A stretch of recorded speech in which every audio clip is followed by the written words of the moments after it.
मध्य प्रदेश में उपचुनाव में बड़ा मुद्दा किसानों की कर्ज माफी एक बार फिर से बन गया है। किसानों की कर्ज माफी पर लगातार सियासत जारी है। प्रदेश कांग्रेस दफ्तर में किसान जमा हुए हैं और यहां पर किसानों ने कर्ज माफी के प्रमाण पत्र दिखाए हैं। कांग्रेस ने कर्ज माफी का दावा किया है तो कांग्रेस के दावे को बीजेपी झुठला रही है। बीजेपी सरकार ने कर्ज माफी पर श्वेत पत्र लाने की बात कही है। ये तस्वीरें भी आपके सामने हैं। मध्य प्रदेश में उपचुनाव में एक बार फिर से किसानों की कर्ज माफी का ये जो मुद्दा है, एक बड़ा मुद्दा यहां पर बना हुआ है। किसानों की कर्ज माफी पर लगातार सियासत जारी है। किसानों प्रदेश कांग्रेस दफ्तर में आप देख पा रहे हैं कि किसान यहां पर जमा हुए हैं और उन्होंने कर्ज माफी के प्रमाण पत्र दिखाए हैं। कांग्रेस लगातार यह दावा कर रही है कि कर्ज माफी उन्होंने की है, तो दूसरी ओर बीजेपी कांग्रेस के इस दावे को झुठला रही है। तो उपचुनाव से पहले एक बार फिर मध्य प्रदेश में कर्ज माफी पर लगातार सियासत जारी है। तस्वीरें आप देखिए। प्रदेश कांग्रेस दफ्तर में बड़ी संख्या में किसान जमा हुए और उन्होंने हाथ में, आप देख पा रहे होंगे कि कर्ज माफी के जो प्रमाण पत्र हैं वो अपने हाथ में रखे हुए हैं। चलिए और ज्यादा जानकारी के लिए सीधा रुख कर लेते हैं। हमारे सहयोगी राकेश चतुर्वेदी हमारे साथ सीधे जुड़े हैं। राकेश, उपचुनाव से पहले कर्ज माफी एक बड़ा मुद्दा यहां पर फिर से बना हुआ है। एक तरफ कांग्रेस लगातार यह दावा कर रही है कि उन्होंने कर्ज माफी की है, किसान भी यहां पर पहुंचे हैं और वो प्रमाण पत्र भी दिखा रहे हैं। बीजेपी मानने को तैयार नहीं है।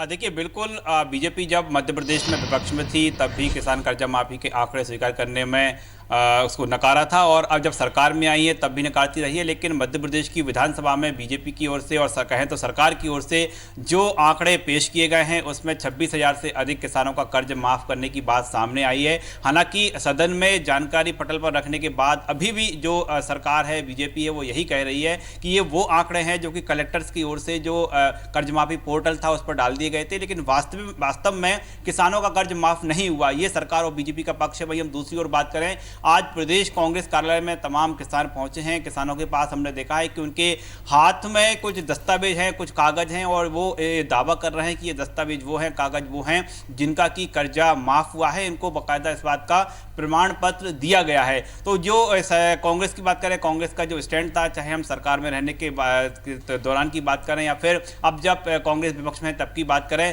कांग्रेस ये लगातार दावा करती आई कि वो कमलनाथ सरकार में किसानों का कर्जा माफ हुआ है और जो कर्जा है वो अलग अलग जो है स्टेप में हुआ है, अलग अलग चरणों में हुआ है और जो 2 चरणों का कर्जा माफ की बात कही थी वो पूरी तरह से हो चुकी है। और ये वो किसान है और कांग्रेस जो है, कांग्रेस जिन तमाम किसानों के जो है किसान हैं, ये प्रदेश कांग्रेस कार्यालय में पहुंचे थे और इन किसानों का ये दावा है कि जो उनका कर्जा माफ किया गया है, जो उनको प्रमाण पत्र जारी किया गया है, वो उन्होंने आज सार्वजनिक रूप से किए हैं। और साफ तौर पर कह सकते हैं कि बीजेपी और सरकार ये पूरा प्रयास कर रही है कि किसान कर्जा माफी की जो बात कही जा रही है उसे जो पूरी तरह से नकारा जाए। लेकिन कांग्रेस ये साबित करने में जुटी हुई है कि जिन किसानों का कर्जा माफ हुआ था वो सार्वजनिक रूप से सामने आए। क्योंकि अभी हम बात करें मध्य प्रदेश में जो 28 सीटों पर उपचुनाव होना है उसमें एक किसान फैक्टर बड़ा फैक्टर है और ऐसे में कांग्रेस ये प्रयास कर रही कि ऐसे तमाम किसानों के पास ये मैसेज जाए कि जो बीजेपी लगातार बात करती आई कि जो कर्जा माफ नहीं हुआ है वो लोगों तक पहुंचे। वहीं दूसरी ओर सरकार की ओर से बात करें तो सरकार की ये तैयारी है कि पूरे मामले को लेकर, पूरी योजना को लेकर सरकार ने जो श्वेत पत्र है वो जारी करने की बात कही है। श्वेत पत्र जारी करने की बात सरकार कह रही है। सरकार का ये कहना है कि जो वास्तव में किसानों का कर्जा माफ होना चाहिए था, उनके खातों में राशि जाना चाहिए था, वो राशि नहीं पहुंची है। ऐसे में श्वेत पत्र लाया जाएगा। लेकिन किसान जो लगातार ये कांग्रेस प्रयास कर रही है कि ऐसे तमाम किसान हैं, खासतौर पर जो वो सीटें जहां पर की उपचुनाव है, वो जिले जहां पर की उपचुनाव है, वहां तक ये पूरा मामला पहुंचे। तो हम कह सकते हैं कि अभी जो इसकी शुरुआत कह सकते हैं, आज प्रदेश कांग्रेस कार्यालय में कुछ किसान पहुंचे हैं और ये जो काला पीपल उस विधानसभा के क्षेत्र के किसान पहुंचे। ऐसे में माना जा रहा है कि जो दूसरे जिले हैं, दूसरी विधानसभा हैं, वहां के किसान भी प्रदेश कांग्रेस कार्यालय में आने वाले दिनों में देखने को मिल सकते हैं और वो भी बाकायदा वो सबूत लेकर आ सकते हैं जिसमें उनका कर्जा माफी करने के जो दस्तावेज हैं सरकार की ओर से दिए हैं, प्रशासन की ओर से दिए हैं या फिर जो संबंधित एजेंसी है उसकी ओर से दिए हैं, तो हम कह सकते हैं कि मध्य प्रदेश में अभी किसान कर्जा माफी का मामला है और अधिक गर्माएगा। और ऐसे दोनों ही ओर से दावे किए जाएंगे। सरकार लगातार जो श्वेत पत्र जारी करने की बात कहेगी, तो दूसरी ओर कांग्रेस की बात करें तो कांग्रेस ऐसे किसानों को लेकर सड़क पर उतरने को जो है देखने को मिल सकती है और ऐसे कई किसान जो है मध्य प्रदेश की जो किसान कांग्रेस कमेटी वहां पर देखने को मिल सकते हैं। राकेश, निश्चित रूप से यदि हम बात करें तो जिस तरह से ये कर्ज माफी का मुद्दा है और इससे पहले भी ये कहा जा रहा था कि एक बड़ा मुद्दा उपचुनाव में बन सकता है और वही हुआ, क्या लगता है कि इस मुद्दे से जो परिणाम होंगे उस पर कितना असर पड़ सकता है?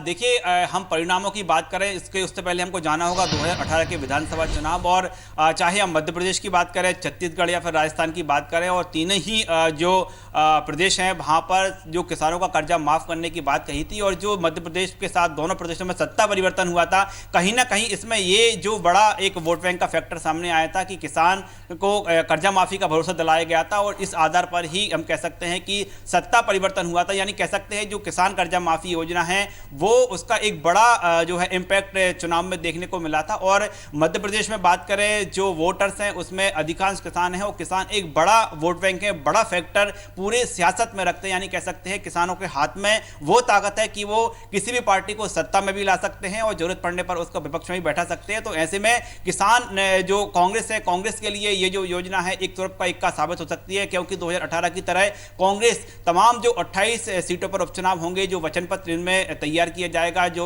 चुनावी घोषणा पत्र जारी किया जाएगा, तो उसमें किसान कर्जा माफी, जो किसान बचे हुए हैं, जो शेष बचे हुए हैं, उनका कर्जा माफ करने की जो है वादा कांग्रेस जनता से कर सकती है। और यही कारण है कि जो किसान कर्जा माफी को लेकर जिस तरह से जो मामला गर्माता जा रहा है, इसको एक कांग्रेस जो है बड़ी मुहिम बनाना चाहती है और फिर वादा कर सकती है कि जो बचे हुए किसान हैं जिनका कर्जा माफ नहीं हुआ और यदि कांग्रेस को सरकार में किसान लाते हैं तो उनका कर्जा माफ किया जाएगा। वहीं जो श्वेत पत्र जारी करने की बात बीजेपी कह रही है, सरकार कह रही है, उसका भी यही तर्क है कि किसान एक बड़ा फैक्टर है और सरकार ये बताने का प्रयास करेगी, सरकार ये बताने का प्रयास कर रही है और कर्जा माफी की जो कुछ खामियां हैं वो भी तलाशने का प्रयास कर रही है, ताकि किसानों के बीच बीजेपी ये बता पाए कि कर्जा माफ नहीं हुआ है, केवल ये दिखावा है। तो हम कह सकते हैं कि दोनों ही ओर से तैयारी जारी है, लेकिन जो किसान है, किसान मध्य प्रदेश का किसान है, यदि किसी किसान का कर्जा, चले निश्चित रूप से राकेश, अब ये मुद्दा एक बार फिर से गर्माता जा रहा है और आने वाले वक्त में ये देखना होगा कि ये जो मुद्दा है वो कितना असर दिखा पाता है। बहुत बहुत शुक्रिया इस पूरी जानकारी के लिए।